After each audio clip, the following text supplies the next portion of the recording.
ABP 24 news पर वक्त हो गया है दिन भर की 10 बड़ी खबरों का।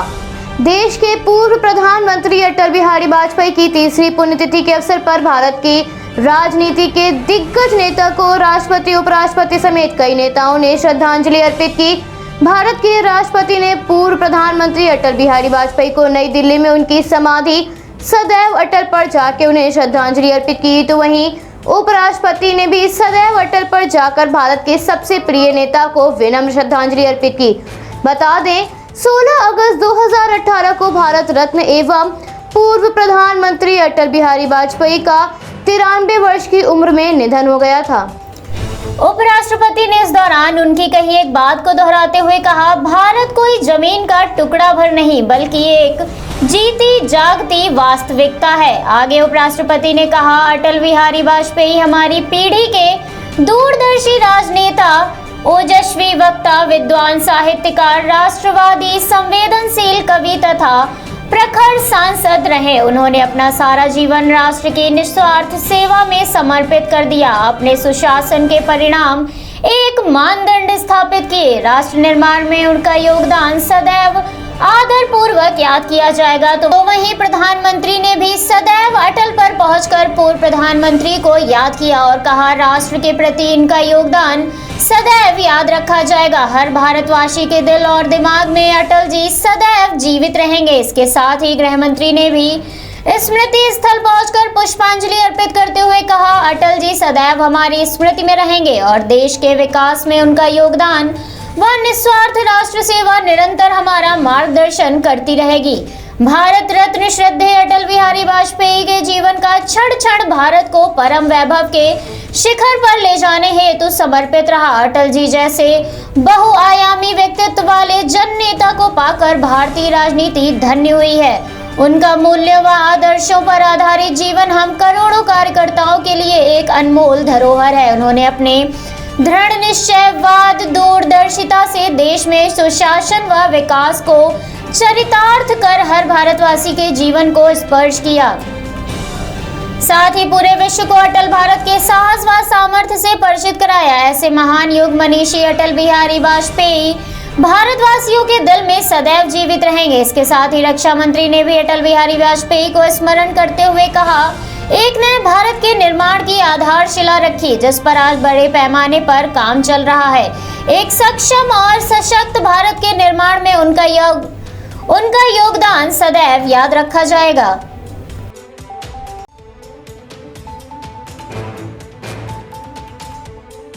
कांग्रेस नेता राहुल गांधी ने स्वतंत्रता दिवस के अवसर पर केरल के मलप्पुरम स्थित अनाथालय के बच्चों से बात करते हुए कहा, वो अपने अंदर के भारत की रक्षा करें। भारत हमसे अलग नहीं है, भारत हमारे अंदर है, हम सभी के अंदर है। अगर हम मजबूत भारत बनाना चाहते हैं तो हमें उसकी रक्षा करनी होगी।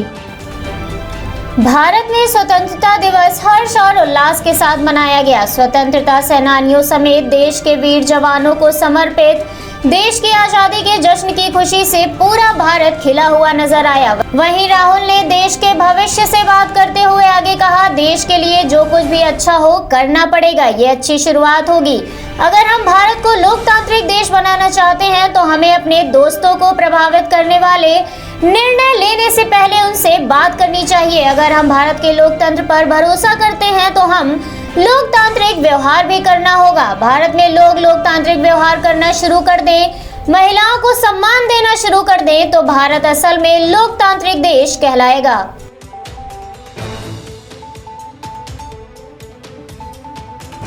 बीजेपी और टीएमसी के मध्य बंगाल में खींचातानी का माहौल बना हुआ है, जहां एक और राज्य की मुख्यमंत्री आज यानी 16 अगस्त को राज्य में खेला होवे दिवस मना रही हैं, तो वहीं बीजेपी इसके खिलाफ शहीद सम्मान यात्रा निकालेगी।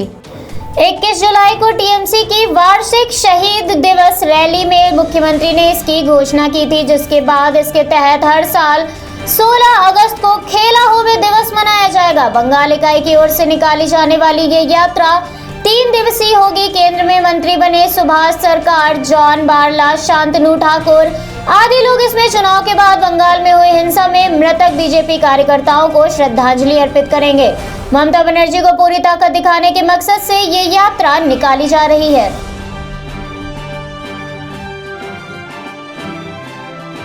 भारत में अब मानसून का सिलसिला धीमे हो रहा है, मगर अभी भी कुछ राज्य बारिश से आई बाढ़ का संकट झेल रहे हैं। फिलहाल कुछ राज्यों में ब्रेक मानसून स्टेज शुरू हो गई है, वहीं दूसरी ओर ओडिशा, आंध्र प्रदेश और पूरे पूर्व उत्तर में कल तक बारिश होने की आशंका जताई गई है।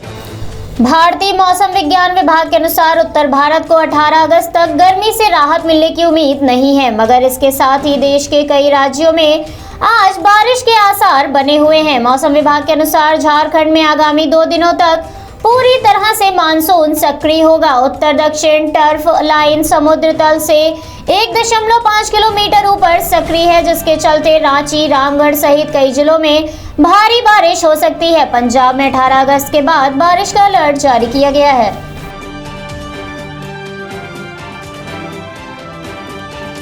कोरोना के मामलों में कमी को देखते हुए विभिन्न राज्यों में पाबंदियों में ढील दी जा रही है। वहीं अब मुंबई में भी सरकार द्वारा छूट दी गई है। मुंबई में अनलॉक प्रक्रिया के तहत होटल, रेस्टोरेंट खुलने के बाद आज से लोगों के लिए पार्क, खेल मैदान, चौपाटी समेत समुद्री बीच खोल दिए गए हैं। हालांकि इस दौरान लोगों को कोरोना गाइडलाइंस का पालन करना आवश्यक होगा। संक्रमण के मामलों में गिरावट को देखते हुए बीएमसी ने सभी सार्वजनिक स्थलों को खोलने का निर्देश दिया है। सभी सार्वजनिक स्थान सुबह 6 बजे से रात 10 बजे तक खुले रहेंगे। जारी किए गए निर्देशों के अनुसार रेस्टोरेंट में प्रबंधकों, सफाई कर्मचारियों व पूरी टीम को कोरोना टीका लगवाना अनिवार्य है। इतना ही नहीं बल्कि gym, yoga centre, parlour, spa और सैलून इत्यादि को 50% क्षमता के साथ केवल रात 10 बजे तक खोला जा सकेगा।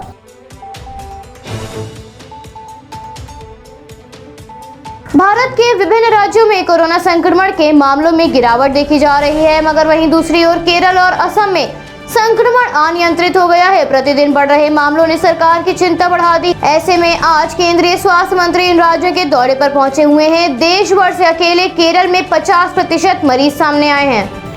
प्रतिदिन भयानक रूप धारण कर रहे मामले सरकार के लिए चिंता का विषय बन गए हैं। हालातों की समीक्षा करने केंद्रीय स्वास्थ्य मंत्री मनसुख मांडविया केरल में मौजूद हैं और इसके बाद वो असम का भी दौरा करेंगे।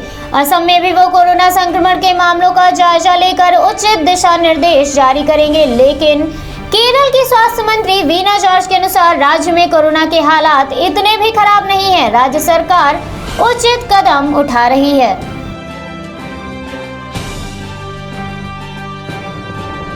कोरोना की दूसरी लहर का असर लगभग कम हो गया है। हालांकि खतरा अभी टला नहीं है, मगर मामलों में कमी आने के बाद विभिन्न राज्यों में स्कूल और कॉलेज खोल दिए गए हैं। ऐसे में उत्तर प्रदेश में भी आज से स्कूलों के खुलने के बाद राज्य के मुख्यमंत्री ने टीम 9 के साथ बैठक की, जिसमें उन्होंने रक्षाबंधन के बाद 23 अगस्त से 6ठी से 9वीं तक के और 1 सितंबर से कक्षा 1 से 5वीं तक के स्कूल भी शुरू करने के निर्देश दिए हैं। मुख्यमंत्री ने इस संबंध में अफसरों को दिशा निर्देश जारी करने का आदेश दिया है। बता दें, आज से माध्यमिक, उच्च प्राविधिक और व्यावसायिक शिक्षण संस्थानों में 50% क्षमता के साथ भौतिक रूप से पठन पाठन प्रारंभ हो गया है। बैठक में मुख्यमंत्री ने कहा, सतत प्रयासों से कोरोना की दूसरी लहर पर बने प्रभावी नियंत्रण के साथ साथ जनजीवन तेजी से सामान्य हो रहा है। आज प्रदेश के 17 जनपदों में कोविड का एक भी मरीज शेष नहीं है। राज्य में औसतन हर दिन 2.5 लाख से अधिक टेस्ट हो रहे हैं। इतना ही नहीं बल्कि पॉजिटिविटी दर 0.01 बनी हुई है और रिकवरी दर 98.6% तक पहुंच गई है। कोरोना की दूसरी लहर का असर अब कम हो गया है। केंद्रीय स्वास्थ्य मंत्रालय से प्राप्त जानकारी के अनुसार पिछले 24 घंटों में कोविड-19 के 32,947 मामले सामने आए। इस दौरान 117 लोगों की मौत हो गई है।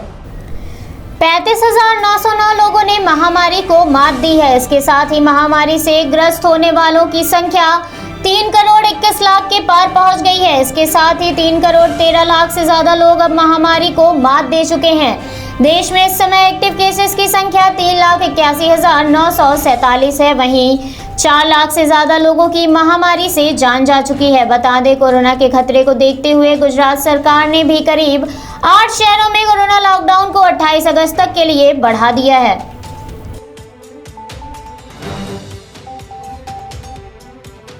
अफगानिस्तान में मचे हड़कंप के मध्य संयुक्त राष्ट्र सुरक्षा परिषद के कई कार्यक्रमों में भाग लेने के लिए भारत के विदेश मंत्री न्यूयॉर्क सिटी 4 दिवसीय यात्रा पर जाएंगे।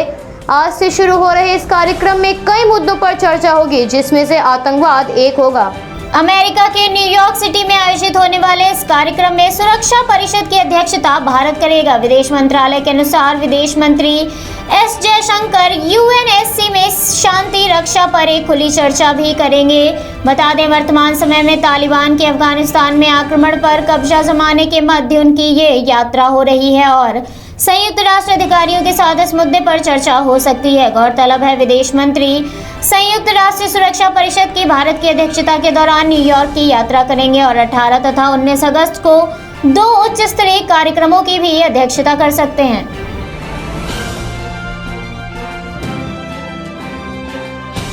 अफगानिस्तान में तालिबान का कब्जा हो चुका है। लंबे समय से हिंसा के बाद आखिरकार अफगानिस्तान सरकार ने हार मान ली है। वहीं राष्ट्रपति अशरफ गनी के तजाकिस्तान जाने की खबरें सामने आ रही हैं, मगर अभी इसकी कोई आधिकारिक पुष्टि नहीं हुई है और राष्ट्रपति समेत कई शीर्ष नेता भी अपना देश छोड़कर चले गए हैं। सत्ता के हस्तांतरण के लिए समन्वय परिषद गठन किया गया है। उधर अमेरिका ने हेलीकॉप्टर के जरिए अपने राजनयिक को निकाल लिया है और लोगों का पलायन शुरू हो चुका है।